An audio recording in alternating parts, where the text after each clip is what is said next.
Zamonni qaranglar, qiz bolalar o'g'il bolaga hozir vizif tashlayapti. Anori videosini ko'rdinglarmi? Cheesecake bizni yorib yuryapmiz, kelib yeb ko'ring dedi.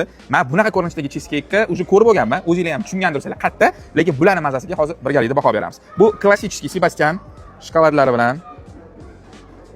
To'g'risini aytsam, shokoladining hididan bilinib turibdi, что yaxshi shokolad. Qani, bismillah. Hozir hammasini yeyman deb fikrim oxirida aytaman. Xullas, fikrimga keladigan bo'lsak, klassik cheesecakedan boshlaymiz. Klassik cheesecake o'zi to'g'risini aytsam, hammasini strukturasi bir xil, faqat qo'shimchalari har xil. Strukturasi yaxshi. Prям o'sha men xohlaydigandek, o'zi aslida bo'lish kerak bo'lgandek, takoy slivochniy mazza, lekin sal ko'p ushlab yuborishgan. Sal, yana kamroq ushlasa, vaqti ideal bo'lardi. Shokolad juda ham mazali. Hozir masalan yana bitta mana qilib ishtahaylarni ochib beraman. Boshqacha. Xo'sh, endi Lotusga keladigan bo'lsak, Lotus pastani kamroq qo'shishgan, lekin ikki xil shokoladni birga uyg'unligi prям bomba. Menga yoqdi.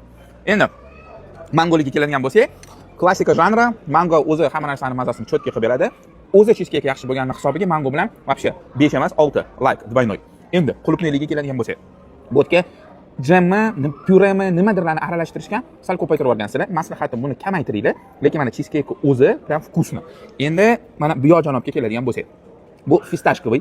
Fistashkoviy yaxshi mazasi, chunki cheesecake asosi o'zi yaxshi, lekin men katayefini uncha yaxshi ko'rmaganligim tufayli ozgina, tak, men buni zakaz qilmagan bo'lardim. Men kelganimda mana shu uchalasini обязательно zakaz qilgan bo'lardim. Sizlarchi qayerda cheesecake yaxshi ko'rasizlar? Yozib qoldiringlar. O'sha sizlar aytayotgan boshqa joydagi cheesecake bilan juda ham yaqin, juda ham o'xshash. Men chunki uni ham yeb ko'rganman.